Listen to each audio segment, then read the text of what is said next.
ராணி நேயர்களுக்கு வணக்கம். இந்த ஃபாஸ்ட் வேர்ல்டுல குழந்தையின்மை அப்படின்ற ஒரு விஷயம் ரொம்பவே அதிகமா கேட்குற ஒரு வார்த்தையா இருக்கு. குழந்தை பெற்றுக்கிறது, குழந்தை வளர்க்குறது அப்படின்றது ரொம்ப நிறைய பேருக்கு என்ன பண்ணணும் அப்படின்ற ஒரு பயம் இருக்கும். ஸோ குழந்தையின்மையை பற்றி, குழந்தை இல்லாம கஷ்டப்படுறவங்களுக்கு நிறைய டவுட்ஸ் இருக்கும். அந்த மாதிரி டவுட்ஸ் நம்ம டாக்டர் தீப்தி ஜெர்மி கிட்ட இன்னைக்கு நம்ம நிறைய கேட்டு தெரிஞ்சுக்க போறோம். Hi doctor. ஹாய். எப்படி இருக்கீங்க? ரொம்ப நல்லா இருக்கேன். நீங்க எப்படி இருக்கீங்க? நல்லா இருக்கேன். Absolutely fine. ஓகே. உங்ககிட்ட ஃபர்ஸ்ட் கேள்வி, இந்த குழந்தையின்மை பிரச்சனை ஏன் இவ்வளோ ஒரு தீவிரமா இருக்கு அப்படின்றது? ஆக்சுவலி குழந்தையின்மைன்னு சொல்றது முன்னாடி எல்லாரும் நிறைய வாட்டி 30 வருஷத்துல இருந்துதான் இருக்கு. இப்போ அது நம்ம என்ன பண்றோம்னா, இந்த சோசியல் மீடியா இல்ல நிறைய அவேர்னஸ் வர்றதுல இருந்து நமக்கு என்ன புதுசா நிறைய வந்த மாதிரி தெரியுது. இன்ஃபர்டிலிட்டின்னு சொல்றதே முன்னாடி காலத்துல எல்லாம் எங்களோட டெக்ஸ்ட் புக் டெஃபினிஷன் பாத்தீங்கன்னா 1 இயர் கல்யாணம் ஆகி 1 வருடம் நார்மலா தாம்பத்திய வாழ்க்கையில இருந்து கரு நிக்கல அப்படின்னா அதுக்கப்புறம் தான் நம்ம ட்ரீட்மெண்ட்க்கு வாங்கன்னு சொல்லுவோம். இப்ப என்ன ஆயிடுது, ஒண்ணு சோஷியல் ப்ரெஷர் ஜாஸ்தி இருக்கு, இல்லைன்னா அவங்களுக்கு ஜென்ரலாவே அவங்க கல்யாணம் ஆச்சு, எனக்கும் அதே மாதிரிலாம் கல்யாணம் ஆச்சு, அவங்க பிரெக்னென்ட் ஆயிட்டாங்க, நான் இன்னும் பிரெக்னென்ட் ஆகல, அந்த கம்பேரிசன் இப்பவே ஸ்டார்ட் ஆயிடுது. முன்னாடி காலத்துல எல்லாம் இருந்தது, பட் ஆனா அது யாரும் இவ்வளோ அது ப்ளோ பண்ணி சொல்லல. அதுதான் ஆக்சுவலா உண்மை. இந்த காலத்துல ஏன் ஜாஸ்தி ஆகுதுன்னு கேட்டீங்கன்னா, 1 நான் சொன்ன மாதிரி அவேர்னஸ் இருக்கு, 2வது நம்மளோட லைஃப் ஸ்டைல் சேஞ்சஸும் நிறைய காரணங்கள். அதனால எங்க 2 பேருக்குமே அடிச்சு பிடிச்சு வேலைக்கு போறாங்க. அவங்க 2 பேரும் எவ்வளவு நேரம் நீங்க ஒரு நாள் சேர்ந்து நீங்க மீட் பண்ணி வெறும் பேசுறீங்க, இல்ல ஒரு மீலாவது 2 பேரும் சேர்ந்து சாப்பிடுறீங்கனாலே, இல்ல டாக்டர் அது கஷ்டம், நான் மார்னிங் ஷிஃப்ட் போறேன்னா அவங்க யூகே யூஎஸ் ஷிஃப்ட் போறாங்களா அப்படின்னு சொன்னா எப்படி பிரெக்னன்சி பிளான் பண்ண முடியும்? I think most of the time நம்ம ஒரு வாழ்க்கையை ரொம்ப ஃபாஸ்டா நம்ம இது பண்றோம். எல்லாமே நம்மளுக்கு ஒரு ஃபாஸ்ட் ஃபுட் இதுல அப்படி அந்த செகண்ட் கூட நம்ம எல்லாமே நடந்துடணும்னு ஆசைப்படுறோம்.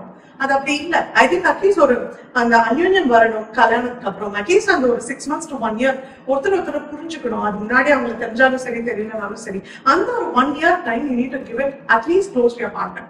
அதுக்கப்புறம் தான் அது நம்ம ஒரு ஃபர்டிலிட்டி ட்ரீட்மெண்ட் அப்படின்னு நம்ம சொல்றதே அதுக்கப்புறம் தான். எல்லாரும் இப்ப 3 மாசம் 4 மாசத்துக்கே நிக்கிறாங்க பிரெக்னன்சி வேணும். இல்ல சில பேர் 5 வருஷம் 6 வருஷம் ஆட்டோன்னு சொல்றவங்களும் இருக்காங்க. ஸோ 2 எக்ஸ்ட்ரீம்ஸ்மே நம்ம பார்க்கணும். ஓகே, இது அவங்க 2 பேருக்குள்ள இருக்க அந்த ரிலேஷன்ஷிப்ல இருக்க ஒரு அண்டர்ஸ்டாண்டிங் மட்டும் தானா, இல்ல ஹெல்த் வைஸ் அவங்க எஃபெக்ட் ஆகி அதனால? அஃப்கோர்ஸ் ஹெல்த் எப்பவுமே உண்டு. What I am trying to say is, நம்மளோட இந்த ஃபாஸ்ட் வேர்ல்ட்ல நம்ம என்ன பண்றது, முன்னாடி பண்ணது எல்லாமே மறந்துடும். என்னன்னா நம்ம இப்ப எல்லாமே நம்மளுக்கு வந்துருது. இப்ப எங்க ஃபுட் டெலிவரி நம்ம வீட்டுக்கே வந்தாச்சு. எழுந்தா நடந்து போய் நம்ம காய்கறி கூட நம்ம பக்கத்துல இருக்க காய்கறி கடையில கூட நடந்து போய் வாங்குறது இல்லை. ஆர்டர் பண்ணா நம்ம எக்ஸ்ட்ரா ஒரு நம்ம 30 rupees 40 rupees டெலிவரினா வீட்டுக்கே கொண்டு வந்து கொடுத்துறோம். So things have become lot more easier. And அதனால என்ன ஆகுது, நம்மளோட பிசிக்கல் ஆக்டிவிட்டியே ரொம்ப குறைஞ்சிருது. அதான் உண்மையும்.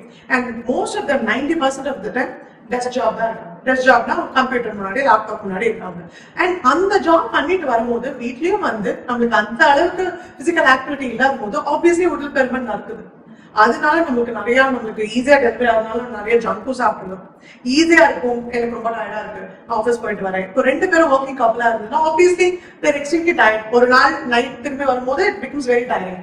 சரி, இப்போ எதுக்கு நம்ம வீட்டுல சாப்பிடணும், ஆர்டர் பண்ண நம்ம சாப்பிடலாம். ஸோ அதனால அந்த ஒரு நாளும் தாண்டி அதிக வெயிட் போடும் போது என்ன ஆகும், அப்கோர்ஸ் அவங்களோட ஹெல்த்தும் பாதிக்கும். ஆப்வியஸ்லி நீங்க பாத்தீங்கன்னா ஈஸியாவே ரெகுலர் பீரியட்ஸ் இருக்கிறவங்களுக்கு, கல்யாணத்துக்கு முன்னாடி ரெகுலர் பீரியட்ஸ் இருக்கும். அவங்களுக்கு ஒரு 6 மாசம் இல்ல 1 வருஷம் அப்புறம் எங்கிட்ட வரும்போது இரெகுலர் பீரியட்ஸ் இருக்கும். ஏன்? அதோட மெயின் ரீசன் ஈஸியா ஒரு 8 ல இருந்து 10 கிலோ வெயிட் போடுறாங்க. That's average, I'm saying. ஏன்னா கல்யாணத்துக்கு முன்னாடி நல்லா இருக்கணும், கரெக்டா இருக்கணும், நம்மளோட போட்டோஸ்ல நல்லா இருக்கணும், வெட்டிங் வீடியோஸ்ல நல்லா இருக்கணும் அப்படிலாம் சொல்லி எக்ஸசைஸ் பண்ணி ஒர்க் அவுட் பண்ணி டயட் கரெக்டா பார்த்து சாப்பிட்டுருங்க. அதான் கல்யாணம் ஆயிடுது. ஸோ அந்த ஒரு 6 months 1 yearல எல்லாமே மாறிடும். They easily gain weight. This is a trend which I've been seeing. ரொம்ப frequent-ஆ மறு வீட்டு சாப்பாடு இருக்கும், வெளியில போய் சாப்பிடுவாங்க. கூடாதுன்னு நான் சொல்லல, but at the same time டக்குன்னு அதை விட்டுறாதீங்க. அதனால என்ன ஆகுது, பீரியட்ஸ் தள்ளி போகுதா, பீரியட்ஸ் தள்ளி போனா அங்க என்ன நினைக்கிறாங்க, நெக்ஸ்ட் பிரெக்னெண்டா இருக்கேன். சோ பக்கத்து வீட்டுல இருக்கிறவங்க எல்லாரும் என்ன சொல்றாங்க, இல்ல உங்க மாமியார் மாமனார் யாரும் என்ன சொல்றாங்க, வேலை பண்ணாத, உட்காந்து ஏன் நடக்கல, உனக்குதான் பீரியட்ஸ் தள்ளி போச்சு. ஆக்சுவலா பீரியட்ஸ் தள்ளி போனது வெயிட் போட்டதுனால இல்ல வேற ஏதாவது இஷ்யூஸ்னால தள்ளி போயிருக்கலாம். பட் ஆனா என்ன நினைக்கிறாங்க, உங்களுக்கு பிரெக்னெண்டா இருக்க எதுவும் பண்ணாதுன்னு சொல்லிட்டு அந்த சைக்கிள நம்மளால பிரேக்கே பண்ண முடியல. நெக்ஸ்ட் திருப்பி அவங்க எதுவும் ஒர்க் பண்ணது இல்லையா, சோ திருப்பி வெயிட் போடுறாங்களா, திருப்பி ரெகுலரா இருக்கா. சோ இது வந்து நம்மளுக்கே உருவாக்கிக்கிறோம். ஐ திங்க் நம்மளுக்கு ரொம்பவே ஈஸி ஆயிடுச்சு நம்மளோட லைஃப் ஸ்டைல். எல்லாத்துக்கும் கேட்ஜெட்ஸ் வந்தாச்சு, எல்லாத்துக்கும் ஈஸியா திங்ஸ் வந்தாச்சு. அதனால என்ன ஆகுது, நம்மளோட லைஃப் ஸ்டைல் சேஞ்சஸ் எக்கச்சக்கமா இருக்கு, which can definitely harm the health. அதுதான் main reason I would say.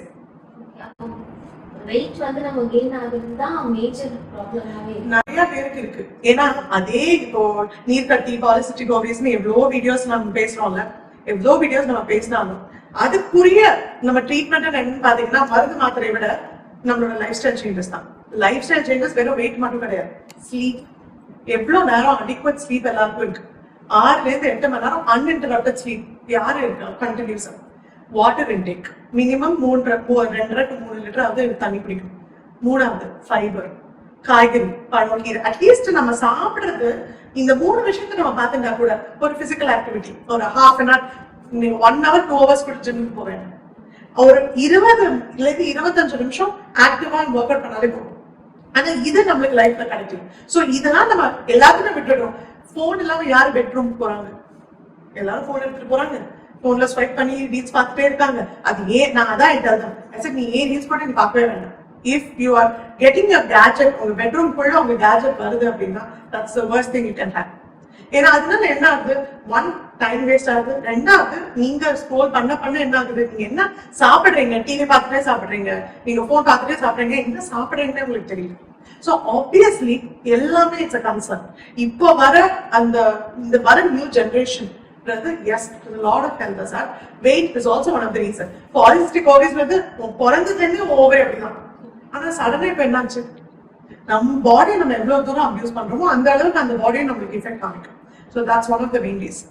Okay, இப்போ அந்த டெஸ்ட் டியூப் பேபி பிளஸ் இந்த ஃபெடல் மெடிசன் இது ரெண்டுத்துக்கும் டிஃபரன்ஸ் என்ன?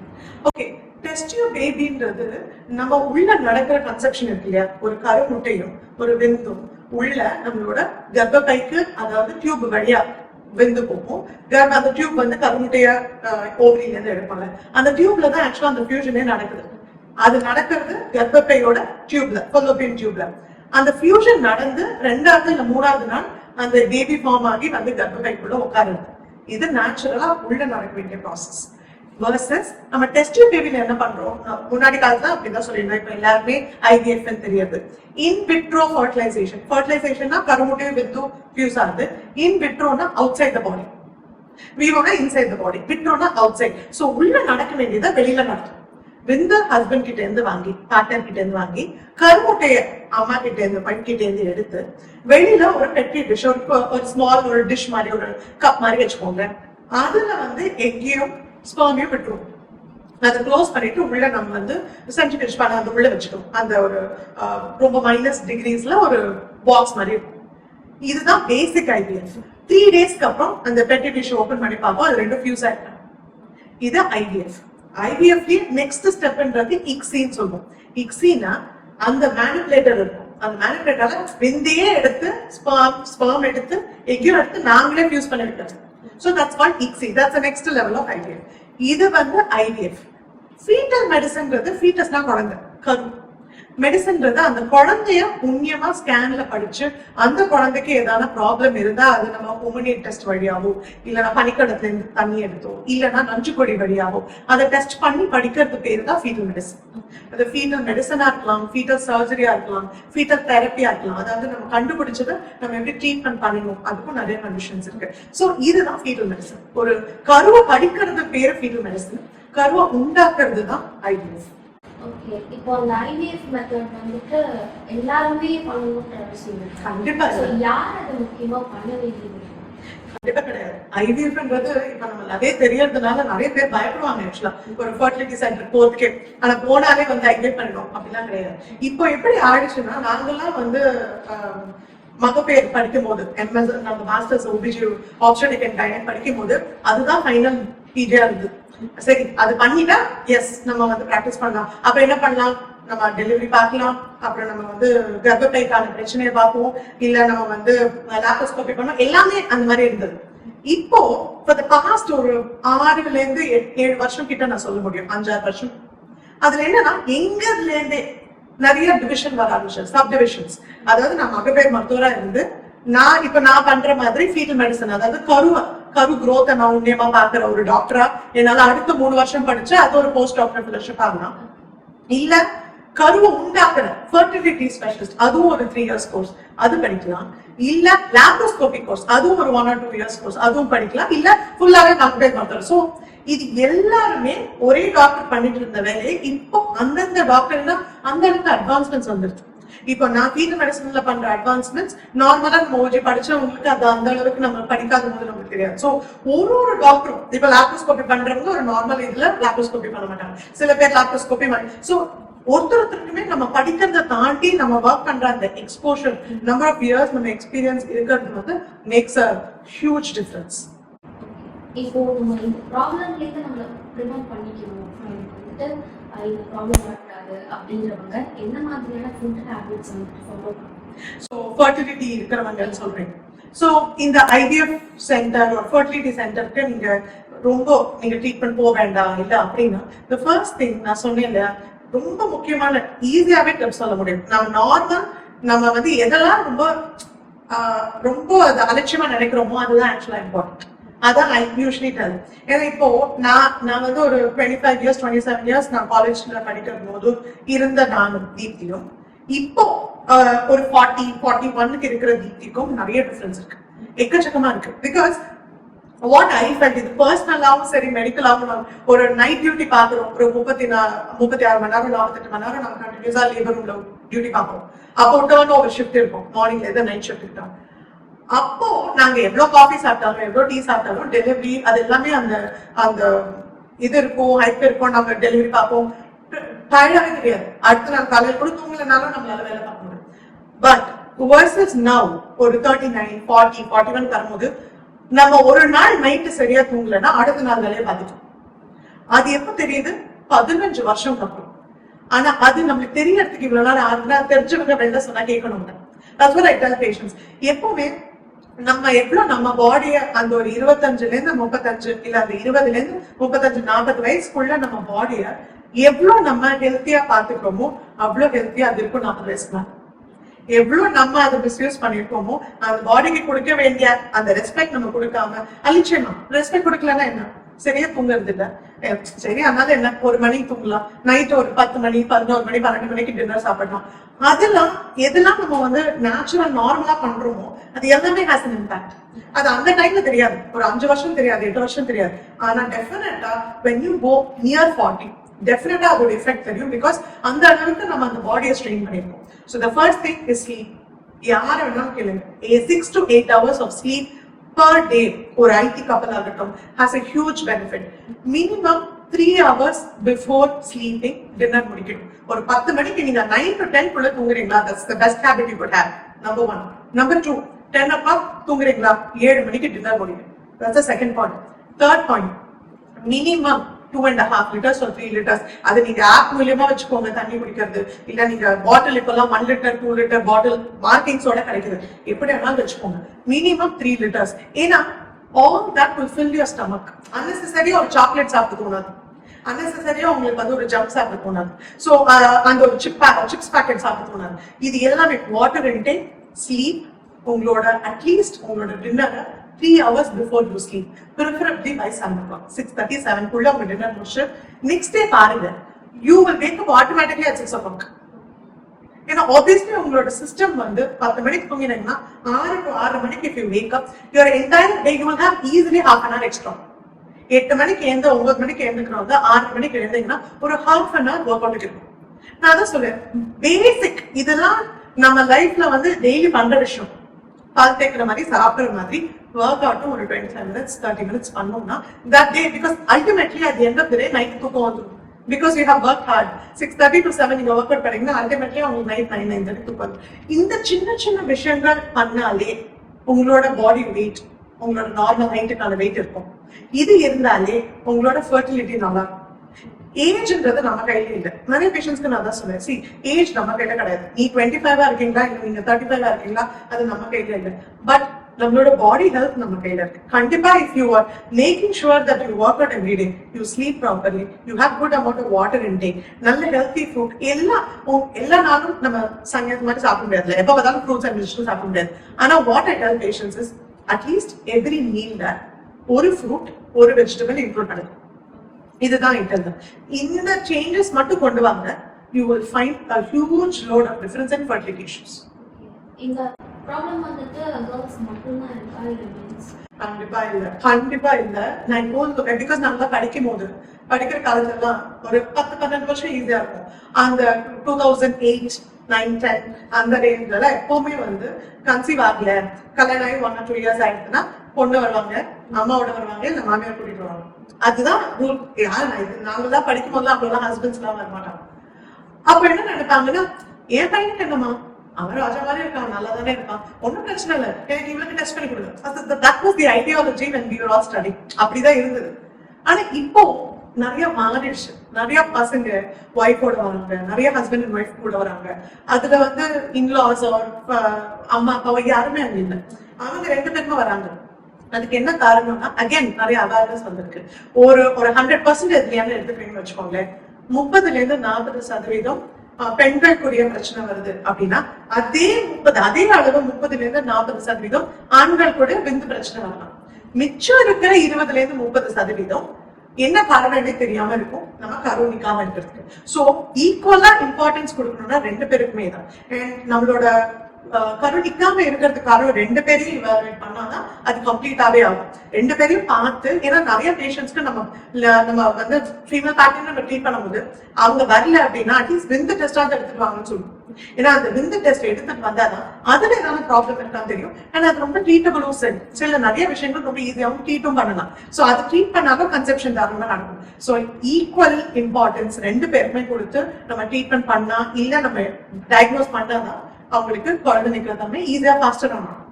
இந்த பெண்களுக்கான பிரச்சனை வந்துட்டு நிறைய பேசப்படுது, ஆனா ஆண்களுக்கு இருக்கிற பிரச்சனை வந்துட்டு யாருமே பேச மாட்டாங்க. சோ அது என்னென்ன மாதிரியான பிரச்சனைகள் இருக்கு? ஆக்சுவலி ஆண்களுக்கு மெயினான பிரச்சனை வந்து விந்து தன்மையில தான் சொல்லுவோம். அதுல வந்து ஆக்சுவலா டெஸ்ட் பண்றது பெண்களை விட ஆண்களுக்கு ரொம்ப ஈஸி. ஏன்னா விந்து நம்ம டெஸ்ட் பண்றதுனா மைக்ரோஸ்கோப் கூட பார்க்கணும். அது வந்து இட்ஸ் அ மேனுவல் கவுண்டிங். இப்போ நம்ம மைக்ரோஸ்கோப் கூட ஒரு விந்து அணுக்கள் எடுத்து பார்க்கும்போது அணுக்கள் கவுண்ட் எப்படி இருக்குன்னு பார்க்கணும்.